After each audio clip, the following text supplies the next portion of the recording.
Hi friend, welcome to my channel. My name is Mahogany, known as Mahogany Janae here on YouTube. Today, I'm going to share how my husband and I decided to pay down $20,000 in debt, and you can too. So let's get right into it. I always like to give a little overview so I can paint the picture for you, because you may be experiencing the same thing, or you may have loved ones experiencing the same thing. It's common. We all experience debt at some point in our lives. We accumulated debt through student loans, car loans, personal loans, credit cards, okay? If you know, once you have the credit card, you have the credit card. So typically I would spend, pay it back, spend, pay it back. I never was in a situation where I just overspent and went to my credit. I don't have that story. However, I was in a rat race. I would constantly use my credit card and then I'm fighting to pay it back. I feel like that so much with the car loans and the student loans, because as you know, car loans, you feel like this is a responsibility that I have to have. So it kind of just goes. But for student loans, I went to school out of state, not looking thoroughly into scholarships, and I went back and got my master's, which I tacked on more student loans with. So just making those decisions with student loans, I had the thought of they'll get paid somehow. I don't know. I'm not going to worry about it, but I'm responsible for it. I took out those loans. Even if I didn't make the best decision, I'm responsible of those loans. So if you have that in your head, or that's your mindset, make that shift. Make that shift now. Even if that is the case, start working towards it. And then if it happens to happen, they happen to vanish out of nowhere, like how we all hoped that they will, then that's just a blessing. Just count on that. Start paying those student loans back. That's just kind of like a backstory of our debts. Let's get into why you should start paying down your debt. Paying down your debt, you need to identify this is something that you want to do. Think about your life and where you want to go, what direction you want to go in, what you want your life to be like, and how to get there, right?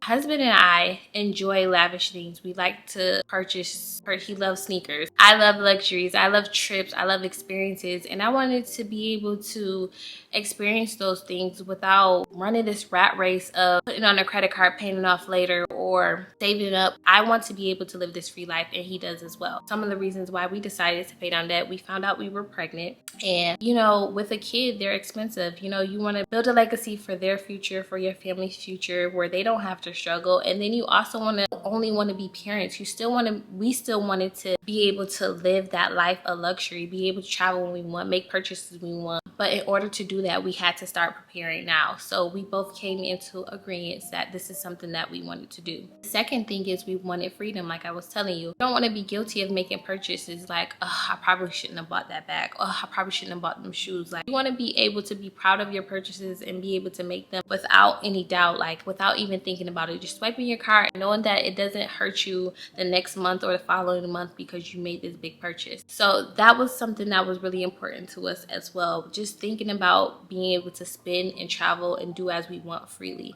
It's estimated that financial problems contributed to 20 to 40% of divorces. So in order to avoid that part in our marriage, we decided to pay it off. Let's not make that a problem if we have full control of it. It sucks. I would love to be on the beach right now with a drink and just having the time of my life. But right now, that's just not what's meant. I have to make sacrifices now in order to be able to get where I want to go in the future. You don't want to just live for the future, because the tomorrow is definitely not guaranteed. However, you still want to set yourself up for success. When I was in my 20s, I thought the 30s were so far away. So when I was like spending the cards and my mom telling me, you need to budget, you need to save your money, you going on trips, blah, blah, blah. I'm like, I have time. The next thing you know, I was 30 and I'm like, oh my God, had I been doing it in my 20s, we live and we learn. Again, I had those experiences so I can share them with you. Number 4, we both have income increases. I want to say it was about, with both of us, about 30%. It may have been a little more or less, a little less. I'm not sure of the exact percentages. I didn't do that. This is the easiest time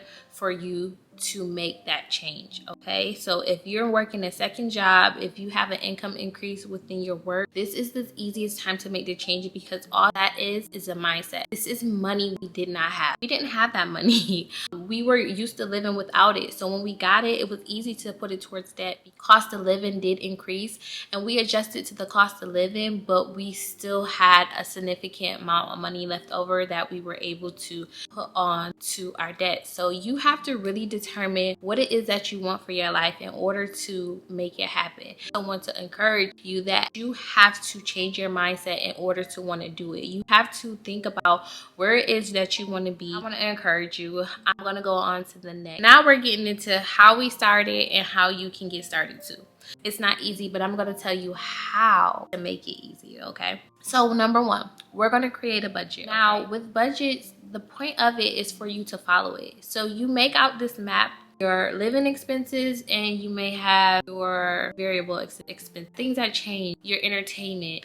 So you can still budget in if you want to buy a specific item. You'll just put those in your sinking funds. You know, you just prepare for those things. You stay within that budget. Now, something that I did, and again, this is a lesson for me, so I can share these experiences with you. When I created a budget, something like groceries, right? I was kind of lenient on because might have a $300 limit. I'm just throwing out numbers. We might have a $300 limit. I go to Walmart and I'm just kind of like throwing stuff in the cart. I'm like, oh, I realize we need this. I'm gonna get double LED. And then I'm not really calculating what I'm putting in the cart. I get to the checkout line and it's like $315 or $320. I'm like, it's groceries. We need these things, right? But no, it shouldn't be like that. So when you're making your budget, don't put $100 for groceries and you know the basics is $100. Working at a financial center, something I learned is looking through your bank statement. See what you're spending. See how much you spend on groceries a month and just base it off of that. Create a video about creating budgets. Make sure you like,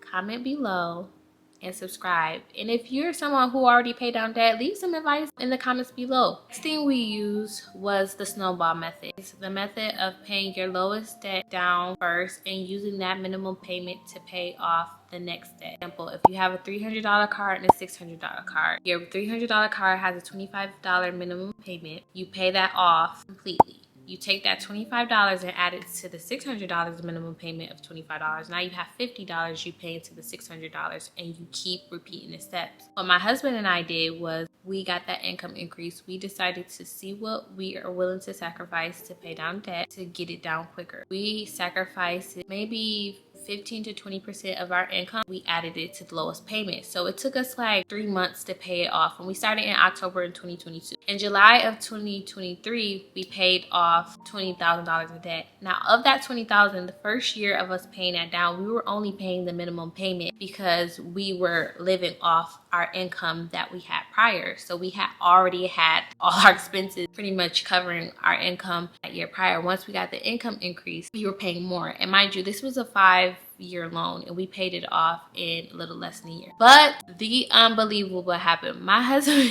and I, that January of 2023 was our first year of filing taxes, and we filed together. And of course, you know the saying, the more you make, what is it?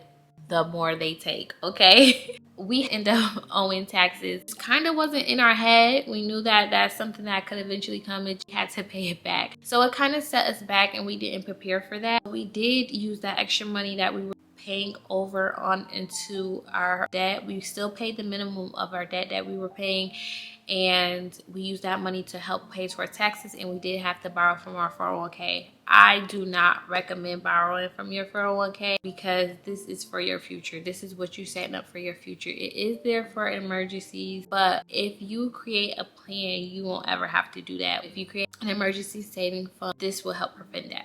However, we're gonna address that in another video. But we didn't prepare for that. So we were just kind of like, like it just felt like it was setting us back. We decided that we're still going to keep moving forward, and now we have a better plan to take you on this journey. So make sure you like, comment, and subscribe. Join my community. I am really excited to build this community and just share my experiences with you. Here on this channel, we're gonna vlog. We're going to share financial tips and just kind of share things to becoming your better self. So make sure you hit that subscribe button and hit the notification bell from when I post, okay? Now that we identified why we want to start, cover how we're going to start, now we're going to talk about moving forward and how we plan to move forward. What I expect you to do is, like I said, create a budget. That's what this is around. You need to look at your last year expenses, go through your bank statements, look at your transactions, see where you did a lot of your spending. Get some highlighters, mark food yellow, pink, frivolous expenses, whatever. Just mark through your transactions, just see your spending habits so you can be able to officially create a budget. We're gonna look for areas of opportunity we could have improved going into 2024. I know one of our budget limits was eating out. I know for a fact we went over budget with eating out last year. So we're just gonna look through our expenses and see where we can improve for going forward. That is the most important thing, is just being self-aware of your spending and the things that you're spending, and you'll believe and sometimes be disgusted with yourself and the amount of money you spend on specific things. And like I said, ours is food, okay? I'm gonna continue planning ahead. So any trips we're going to take, we're going to plan ahead and make sure we have money for that and it's not interrupting our larger goal, which is paying off consumer debt, all consumer debt, and purchasing a home, okay? So we're not going to lose sight of that. However, we're still going to live in the moment and enjoy the times that's in the moment, because that's important as well too. We're going to use a $0 budget. Every last penny that you have, that income, you are going to budget it and have it going to somewhere, okay? And remember what I said, budget doesn't mean that you can't do things. It's just a plan for what you're going to do, okay? So we can reach our goal. This whole thing is a mindset shift. It's you deciding that you want to fully commit to becoming debt free and working towards it. You don't have to worry about results. I want you to realize that results is there. Your decision of making it happen. You having the behaviors to make it happen. As long as you follow those behaviors, you don't have to worry about the results, because they're gonna come knocking at your door. Nelson and I have not paid down all our debt. However, we do plan on all of it paid off in the next 2 to 3 years, because we're going to aggressively pay. We're going to increase our income. We're going to do things to put us in that situation to pay it off in 2 to 3 years. If we stay on pace and doing what we're doing now, we can get all our debt paid off in 7 years. Don't get frazzled, okay? That's a long time. That's just if we're paying the bare minimum, what we need to do, we can get it paid off in 7 years. And some might say that's not bad, but to me, 7 years is too long when I know I can get it off in 3 years. As long as I'm doing the behaviors to get me there, it's going to happen, okay? Okay, I really, truly, and honestly want to motivate you, and I see you putting your best foot forward. We're going to get to that other side. You just have to believe in yourself, friend. You gotta believe in yourself, friend, because if you don't, nobody else will. You, like Dave Ramsey said, do what nobody is willing to do now so you can live how nobody living later. Because they gonna make fun of you now, baby, but in 10 years, when you, not even 10 years, it could be a few years, it's just whatever your goal is. When you accomplish that, they're gonna be like, wow, I wish, right? I wish. So stay tuned for the next videos. We have some great videos coming up. We're gonna talk about creating a budget, savings, paying down debt, other options to paying down debt, because this may not be the best option for you. You may not even like the snowball method, but there are other options to pay down debt, and we're going to share and go over all that. Your financial advisor, or you have debt that you pay down, or you have advice, make sure you share it in the comments, you know? So be sure to like, comment, and subscribe. Become a part of the community and the family. I'll see you in the next video. Bye.